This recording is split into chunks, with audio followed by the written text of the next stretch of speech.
Originally named My Man O' War by Belmont's wife, the auctioneer dropped the My and sold Man O' War to Sam Riddle of Pennsylvania. Riddle intended to race Man O' War, but first he had to break this extraordinary beast. When they were breaking Man O' War, the horse hated it. He screamed with rage, absolutely did not want to be broken. It was several days before they could get near the horse. And finally, he, being a very brainy horse, according to Riddle, gave in because he knew he wasn't going to win. But Riddle also said that every time that horse ever started a race after that, he could tell by the way the horse acted that he remembered his breaking and he never forgave them. 2-year-old Man O' War began his racing career in the spring of 1919. He made his debut at Long Island's Belmont Park, which had opened in 1905. At the starting line, the Red Giant exuded a fiery calm. And when the race began, he ran with thundering precision, making the longest strides track regulars had ever seen. The performance had the crowd checking their race forms. It was the first time they'd seen the name Man O' War, but it wouldn't be the last. He may have been difficult to break, but Man O' War was even harder to beat. After his first 6 races, he remained undefeated. He was so incredibly dominant. It wasn't that he just won races, but he won with a tremendous dominance over other horses. Man O' War opened fire, so to speak, during his 2-year-old season. At 2 years old, won 6 straight, was clearly an incredible horse, a horse for the future. They could tell already. Man O' War was the talk of the track, especially at Saratoga. It was at this venerable course that Man O' War would face his greatest challenge.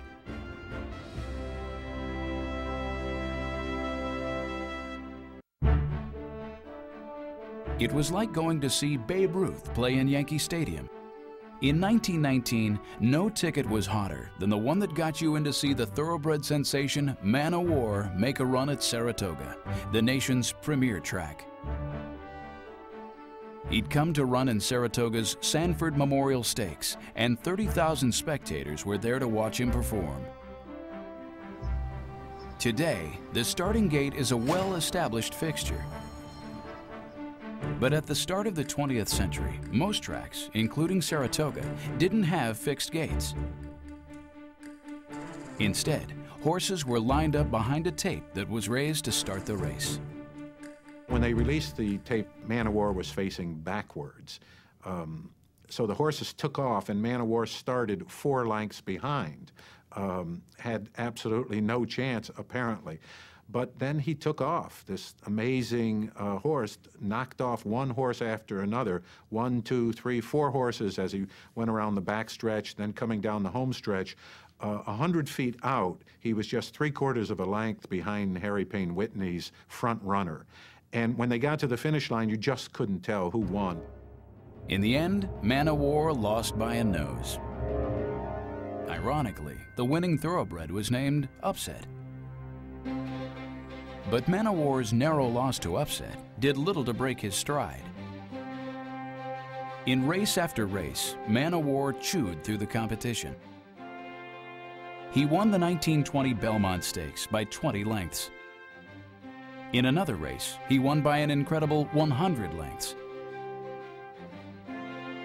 He beat older horses, younger horses, and previous champs.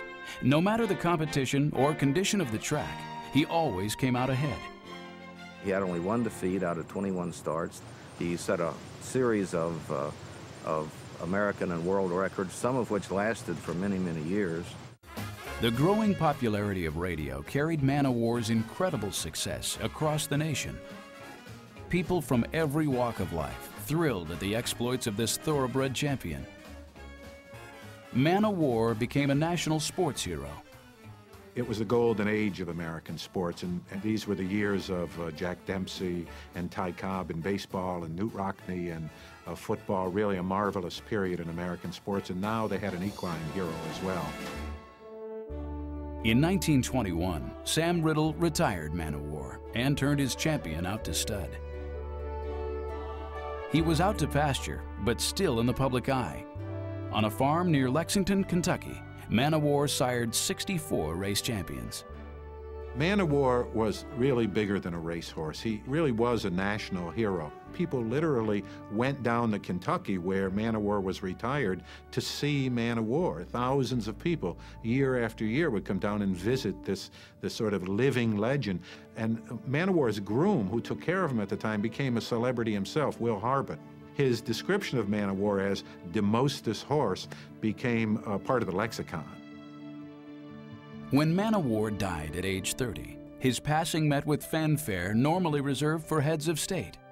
He was such a public hero that his funeral was broadcast on radio. They had a casket that was lined with the colors of Mr. Riddle's silks, and 8 or 10 dignitaries spoke, talking about not only his importance as a racehorse to the racing community, but his influence as a tourist attraction to the city of Lexington.